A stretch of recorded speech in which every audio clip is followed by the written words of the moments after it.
Hello, this is Angela with Progress Permaculture. I'm here with Ruth, and today we are taste testing some more unusual fruit from our permaculture garden. I recently did a video where we tried pawpaw fruit, and in response to that video, I got a lot of requests, could you try more fruit on camera and try and describe it for us? The reason for that is that not everybody lives somewhere where you can ask your neighbor, can I have a little cup of honeyberries to try before you put them in your garden? And nothing is worse than ordering a plant online that's probably quite expensive, caring for it, nurturing it for years to get a harvest of fruit. Then when it finally fruits, you don't like the fruit. And you have to decide, do I want to rip this plant up? Do I want to keep it? Look at all this time I've invested. You end up with a little bit of a sunk cost fallacy.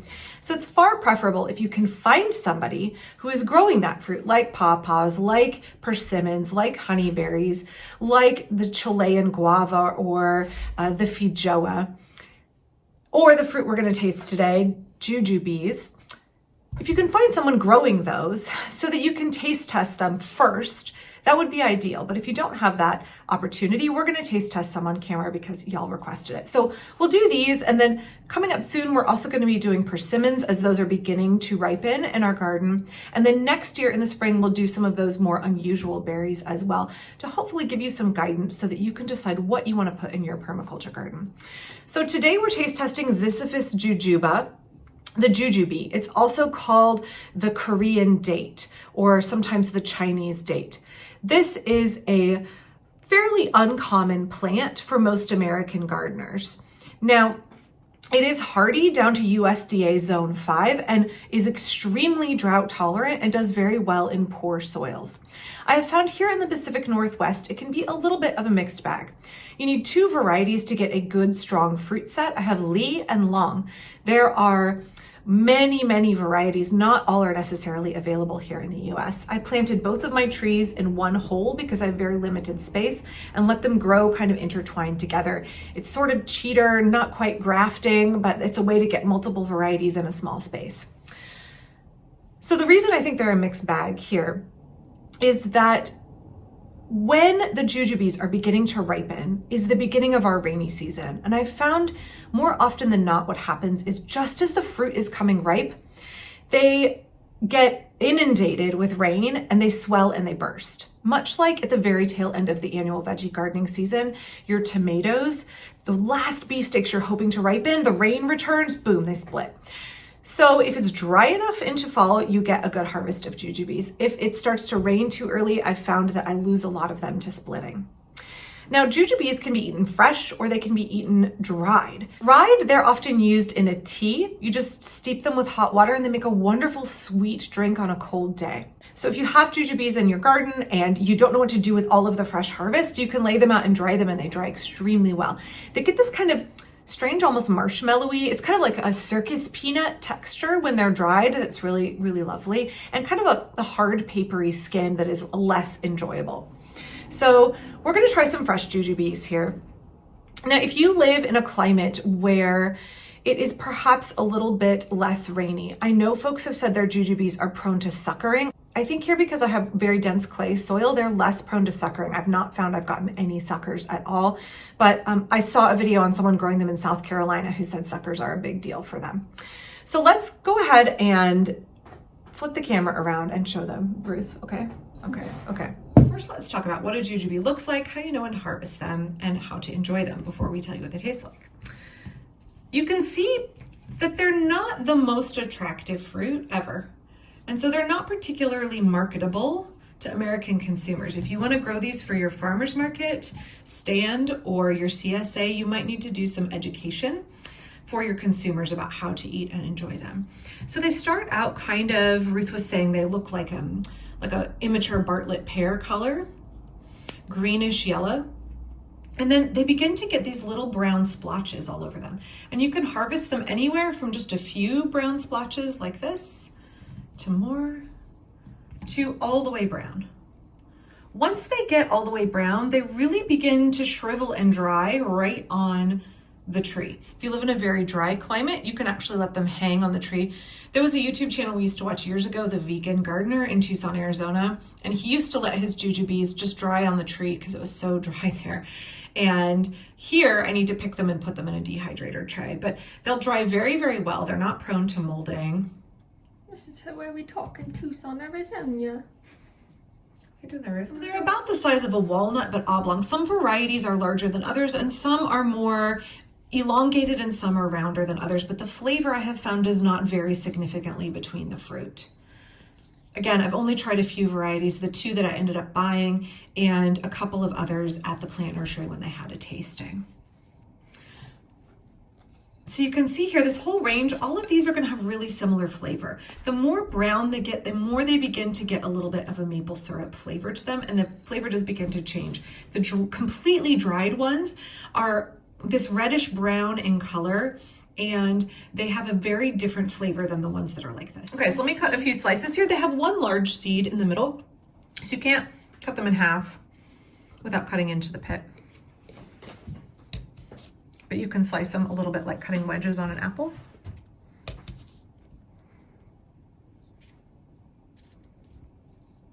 Kind of. So you can see the inside is a similar color to the outside, kind of a yellowish pale green, a similar color to the less mature fruit. There's a lot of ways that the flesh really resembles an apple. And now we're going to test some on camera. Okay, we wrangled up B and I have cut some slices and we are going to test them for you, and everyone's going to tell you what they think of the flavor profile and the texture. So Ruth, Ready. B, me. Smells a little bit like a pear off the bat. Does smell a little bit like a pear. You're making a face, B. It's like a really bad pear or apple. It just tastes like kind of has the texture of an overripe Red Delicious apple, where it's all mealy and kind of grainy.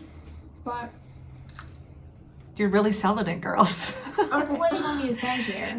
Okay, so I don't disagree with you. I bought jujubes before I had ever tried a fresh one. I had only ever had dried ones. And to me, the dried ones taste like maple syrup and have the texture of a circus peanut.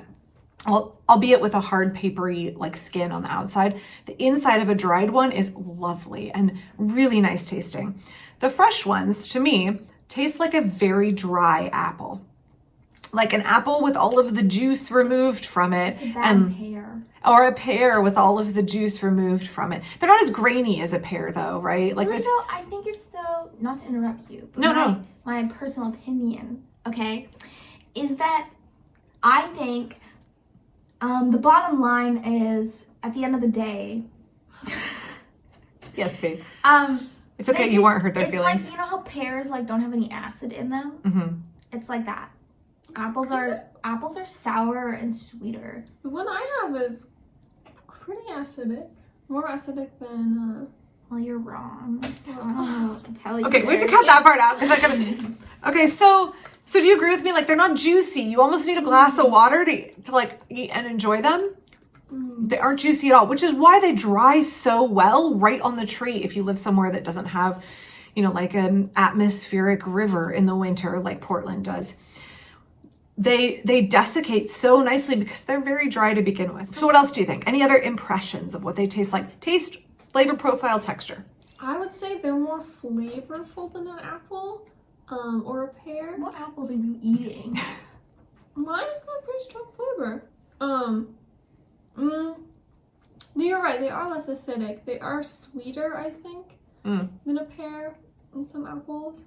But they've got like kind of a taste of something else. Yeah.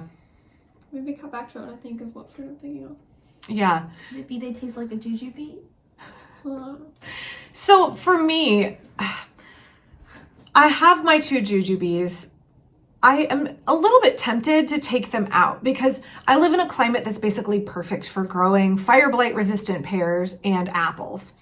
And for me, I find I prefer my apples on my pear tree and the harvests from them far more than the jujubes. And because I lose so much of my crop to splitting when the rains come back, I feel like it's not worth it for the amount of space they take up in the garden. So I'm going back and forth on whether I want to remove them. If you think that Yeah, so they have a big seed in the middle, B. You missed that part. So you can't cut through them like you can an apple because there's one big seed. Yeah, you kind of have to like gnaw it. Okay. Okay, little bunny. You know who has bunny teeth? Okay, I'm trying to film. When Terry's dog has little bunny teeth, people call it bunny. Okay, so what is the appeal of the jujube? Well, if you live in a really warm, high drought climate where it's difficult to grow pears and apples, for example, Arizona, you can easily grow this plant and get an abundant harvest. It has very few pests and diseases that bother it. Very hardy, resilient permaculture crop and a good dried food, right? If you live somewhere where you find that codling moths and apple scab or fire blight or cedar apple rust or all those kinds of huge range of diseases are bothering your apples and or your pears, you could plant jujube because it's very low fuss. It's not going to require any kind of babying. It gets a good yield, low effort, and a nutritious crop that is a keeper crop. Those are the reasons I think it's a good permaculture plant and a good potential alternate food source. I don't know if I'm going to keep them in my garden. I like them. You like them? I really enjoy them dry. I think for me, as a dry crop, the flavor is far better and I enjoy them more. I don't know that I would just sit down to a snack of jujubes because it feels like I'm eating an apple that a vampire has sucked all of the juice out of. It just feels like, I don't want to say discount apple. That doesn't sound right, but you know, like what are those memes where you need to find me? I'm not going to film this thing. What are those memes where it's like, Mom, can we get apples? We have apples at home. No, but the meme where it's like, oh, I know an example where it's like, Edward Cullen and it's actually Robert Pattinson and then the other one is like discount Edward Cullen in his dream. Like that's what I need a meme to paste in here. Okay. Okay. I would say they taste the most like a yellow apple, not really like a green apple or a red apple. Like a Golden Delicious, they yeah. Taste, or like a transparent, you know what they really remind me of is Aunt Lori's apples that she has from winemaking. They're really, or not winemaking, cider making. They're really soft and yellow and quite like pithy. So these are kind of pithy. Yeah. So you don't. So really only her dogs eat them when they fall on the ground, but they're great for making cider. Yeah. It's a lot like this. Yeah. So I hope this was helpful. I hope this was a helpful look at jujubes, Ziziphus jujuba, whether you want to grow them in your garden or not. An easy crop to grow with abundant harvests, but a flavor profile and texture I think most North American gardeners are not familiar with. And I also feel like I have a dearth of culinary knowledge of how to prepare them. So I'm gonna spend some time this winter finding more ways to cook and use jujubes because then perhaps I'll be able to better utilize my crop and I'll want to keep my trees. That's all for today, I think. Ruth is probably just going to keep snacking away. I like them. Yeah, you like them. I think they're just fine. Yeah. As speaking as somebody who really likes apples, you still really like these, yeah. So I hope that was helpful for you all. I hope that you will tune back in later this week. I have loads going on in my permaculture garden. More I want to talk about social permaculture, some of the fall and winter happenings in my garden, what I want to be doing in my garden in November and December. And we will have more fruit taste testing because we still have yet to harvest our persimmons and our medlars. It's still a little bit early for those. So I'll be back very soon. Please be sure and click like and subscribe and check out my Patreon down below. Thanks.